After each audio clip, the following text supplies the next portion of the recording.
In this video, I'm going to review this Samsung Soundbar A550. And if you have subscribed to my channel, you will see I just reviewed the Soundbar A430. And the reason I decided to return that soundbar and get the 550 are a few things, and I will review those in this video. This was on sale from Best Buy in 2021. This soundbar is on sale for Black Friday in 2021, and I got it for $179.99, which is $180. The previous one I did the review on was A430, which was priced at $130. So this is a $50 additional for this soundbar, but I'm getting quite a bit. When I check the prices on price.shopping for this soundbar, and if you are not aware of this website, it actually finds the best prices for you from different retailers. And in this case, you will see retailers Amazon, Walmart, Best Buy, all have it. And Amazon is the best price. It's a couple of dollars or maybe $1 less than the other ones.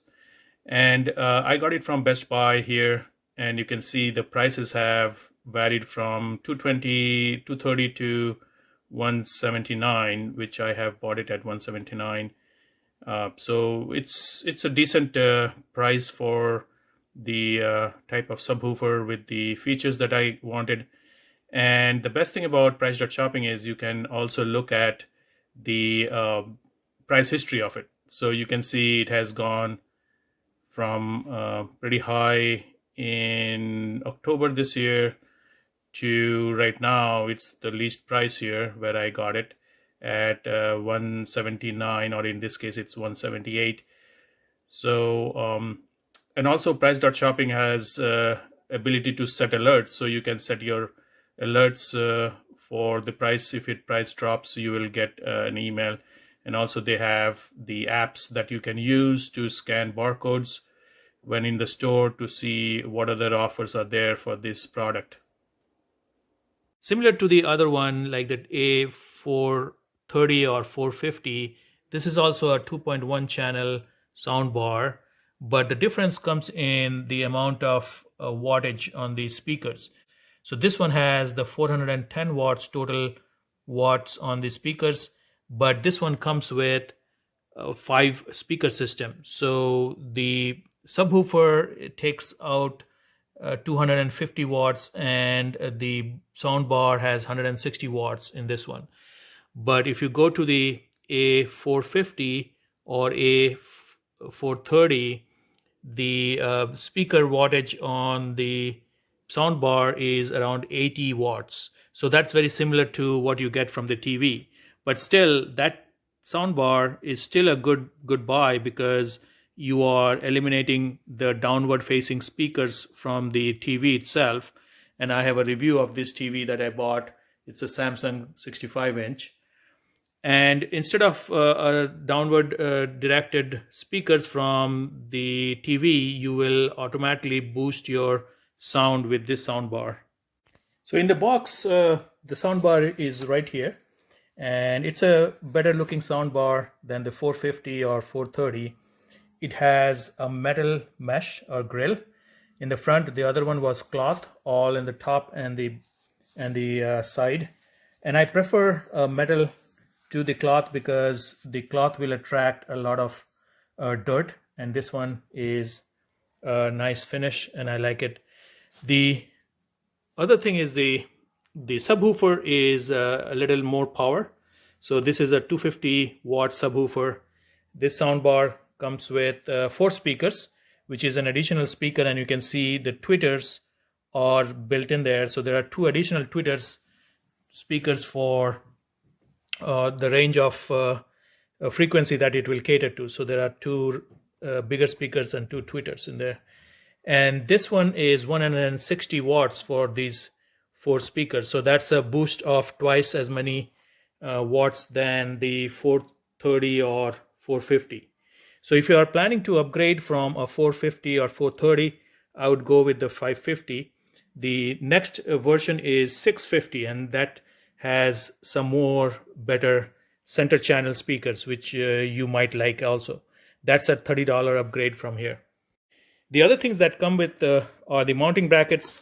There are two sets of mounting brackets that will go in the bottom, and it fits right in there, and the screws also come with it.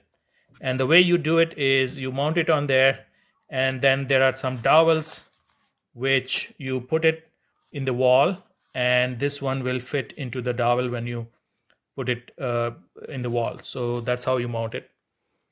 Now the inputs here, this is a USB input and the optical in. So these are the same as in the lower model, but also it comes with two HDMI. So this is the other reason I opted to swap the 430 with the 550 is I get the HDMI in and HDMI out. So in this case, what they have done is the power is an external power adapter, and this one goes into this port. Probably because for the HDMI, they didn't have the place to put the power supply in there. The other thing is the remote that comes with it. They also include the batteries, which is a good thing. And this is the power cable for the subwoofer and the power cable for this one. So the power cables are probably the same, interchangeable. And the last thing is they also include optical cable. So this is a really nice thing if you want to connect to the optical cable. What I'm going to do is I'm going to try the Bluetooth.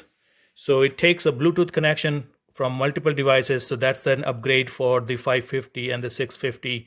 So you can connect to multiple Bluetooth devices at the same time, which the 430 and 450 didn't allow that. It only can connect one at a time. If you have a Samsung TV, and in my case I have a Samsung TV which is 800 series, and you will find a review on my channel. These remotes I find really nice. These are less buttons, and actually this is meant for the soundbar, but the TV remote can also handle this soundbar.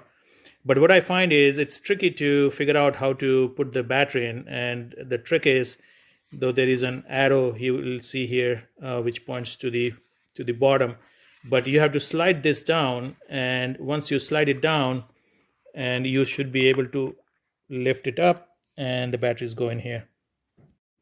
Once the connections are on, you will notice also that there are buttons here, which is the return button, the volume plus, volume minus, and the power button. As well as on the remote, I will be pressing the power button on the remote. On the subwoofer, you will see the blinking blue light because it's waiting to be paired.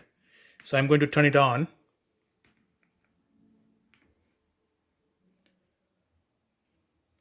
And it does show that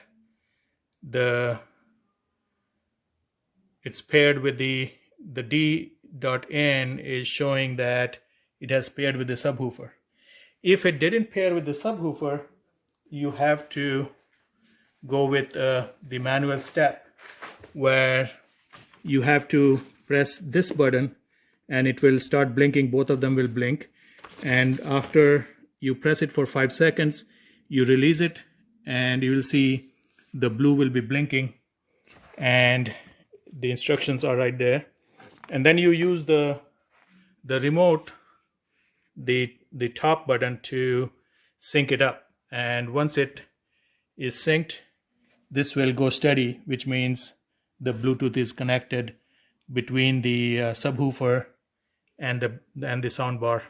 Now I have to pair it with the TV output using the Bluetooth. But if you are using the HDMI or the optical cable, then it should already be connected. In my case, I'm going to try the Bluetooth. And so on the TV, I'm going to go to settings, and in the settings, and it depends on which TV you have. In this case, the Samsung one I'm going to go to sound, and I will go to TV speakers or Bluetooth speaker list.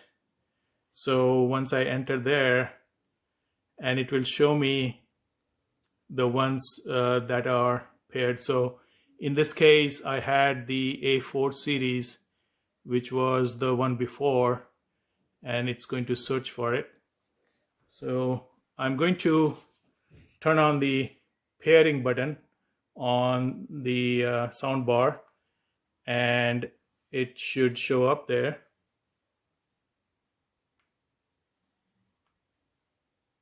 And right there you see it showed up as the A5 series sound bar. And I'm going to select the pair and connect.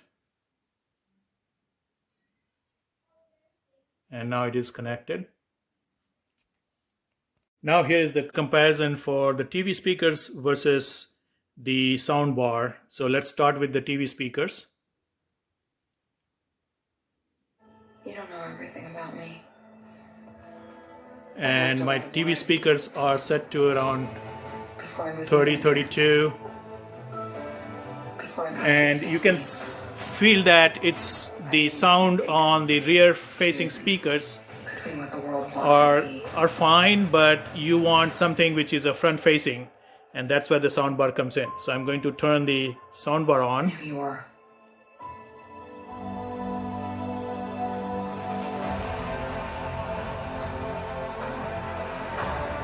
We have to go back to where it all started. And the voice is much clearer, and you can also feel the subwoofer, because a subwoofer, as soon as you add a subwoofer, it's going to impact your movie watching experience. And the volume is right at 2021, so it's not even turned high. So let's look at the options on the remote here, and there is a sound mode button. By default it's a standard. You can see the standard, which is no modification to the sound as it comes. You don't want to be in standard, you can be in surround. So the next one is the surround. It does create an impact of the surround, but again remember, you won't get a good surround unless you have rear speakers. And I'll put a link to the product you can add two rear speakers to this sound bar, and that's also there, an option from Samsung. The next one is bass boost. So that's basically, it boosts the bass in it. And the next one is a game mode. So if you are playing a game, it's a good option there. And then there is an adaptive setting, which is a nice option there, where it will select the correct setting for you based on what type of feed it is getting. And the next one is the best, is the DTS Virtual, which is the option for these speakers in the higher end of the 550 and the 650.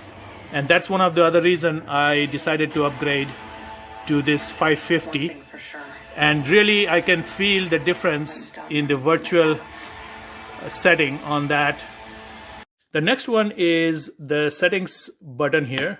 And if you press the settings button, you can actually go and set the treble and bass based on this. So this is the treble, and you can scroll up on these buttons and it will go up in treble, or you can go down, but I will keep it in the median, which is 0. And the next one will be the bass. So if you want to go for higher bass, this will allow you to go up to 6 points up, or you can turn it down if you don't want to be a lot of vibration in the house, or if you are living in a condo or an apartment, you want to turn the bass down. And then the next one is the audio sync, which in this case, it doesn't have the audio sync. And if you have a TV which has audio sync, so this one says not available.